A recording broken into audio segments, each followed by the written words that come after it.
Prepare yourself for a heart-wrenching journey as we present you with horrifying footage of monster flash floods where the consequences are felt in the most devastating way.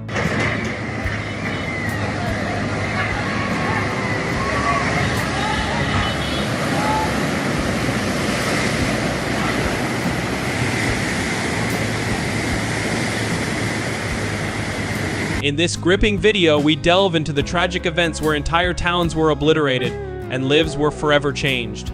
Witness the terrifying power of these flash floods as they unleash their fury upon unsuspecting communities, leaving a path of destruction in their wake. Amongst the chaos, the most heart-rending fact emerges: children are still missing. As we come face to face with heartbreak and loss, let us stand together as a united front, committed to protecting every precious life in the face of nature's indomitable power. Brace yourself for this emotional journey where the echoes of children's voices serve as a powerful call to action. Do you think that we can make a difference and ensure a safer future for generations to come? Wimberley and Blanco. The Wimberley and Blanco storms of 2015 caused a lot of damage in central Texas. They left a path of destruction and destroyed whole towns. This terrible thing happened over the Memorial Day weekend when the area was hit by heavy rain whose force had never been seen before.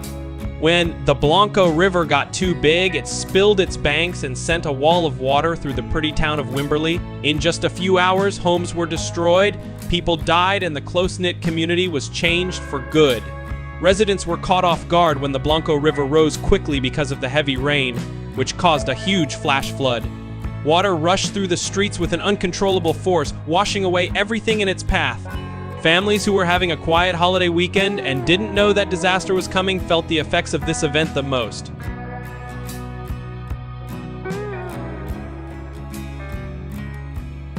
Search and rescue efforts started right away. First responders and volunteers faced dangerous conditions to save lives and bring families back together. Emotional, right? Floods in Wimberley and Blanco did a lot of damage that broke my heart. Whole areas were turned into piles of rubble, leaving a landscape of destruction. The damage was especially bad in Wimberley, a famous tourist spot known for its beautiful scenery. Residents and tourists were caught off guard by the sudden flood, which had tragic results. Homes in low-lying areas and along riverbanks were either totally destroyed or badly damaged. The speed of the water was so strong that it tossed cars around like toys and toppled trees. The strong and fast currents made it hard to search for and save the people. The Wimberley and Blanco floods had a big effect on the schools in the places that were flooded. Schools and other places where people learn were damaged, which meant they had to close and mess up the schedule.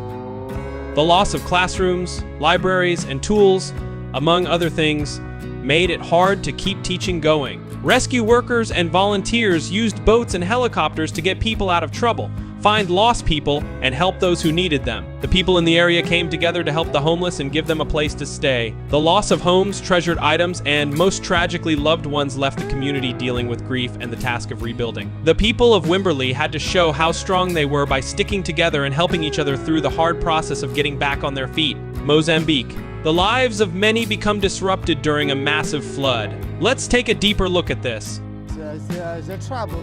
Yeah, I can say that we are in trouble. Yeah, this is a dangerous situation because the people are dying because of this flood. Mozambique had one of the greatest floods in its history in the year 2000. Large parts of the country were flooded because of a mix of heavy rain and the overflow of several major rivers, including the Zambezi. The damage was so bad that huge areas were flooded and hundreds of thousands of people had to leave their houses. Disastrous, right? Mozambique's infrastructure and emergency reaction systems were put to the test by the floods. Low-lying areas were especially at risk because the floodwaters spread far and wide, cutting people off from vital services and leaving them stuck. Families had to move because their homes were destroyed, and many students had to leave their towns because of this. Because of this and the damage to the infrastructure, many students couldn't get to school or their school stopped working, which made it hard for them to go to school. Teachers had to leave their jobs because of the floods, which also hurt them. Many teachers lost their homes and other personal items, which made it harder for them to teach. Also, the floods may have made it harder to find qualified teachers in the affected places, which makes it harder to give good education. The flooding did a lot of damage to the school buildings, which made them dangerous or made them useless altogether. Because of this, Many schools had to close for good. This disruption not only made it hard for people to get to school right away, but it also made it hard for schools to heal and rebuild in the long run. The floods hurt towns that were already on the outside more than others and made educational differences worse. During the crisis, children from low-income families, rural areas, and other disadvantaged backgrounds were especially at risk because it was harder for them to get to other educational options. The humanitarian crisis that happened needed quick action and help from around the world to help those who were hurt.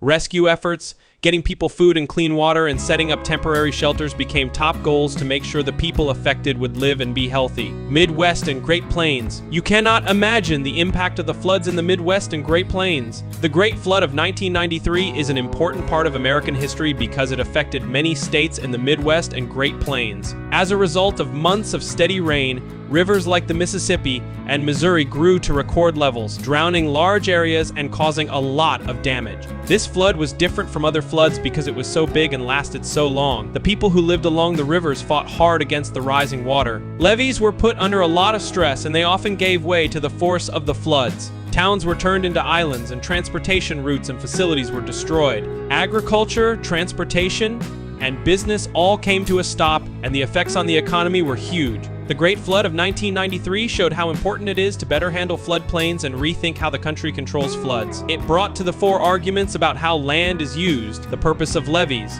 and the delicate balance between building on natural floodplains and building on them for human use. The Great Flood of 1993 lasted for a long time and hurt the earth in many ways. Flooded areas caused a lot of water to run off, which brought a lot of sediment, pollution, and chemicals from farms into rivers, lakes, and wetlands. These toxins hurt the quality of the water and had ecological effects on fish populations and plants that live in the water. After the Great Flood of 1993, river management methods in the United States were looked at again. It led to talks about the right mix between stopping floods and protecting ecosystems, as well as the possible benefits of letting floodplains work the way nature intended. In some cases, students and teachers had to go to other schools outside of the places that were flooded. This forced them to move, which made it hard to get used to new places, fit in at new schools, and deal with the emotional effects of the accident. The event led to the creation of plans for handling river systems that take both people and the environment into account. The accident also showed how strong the people in the affected areas were.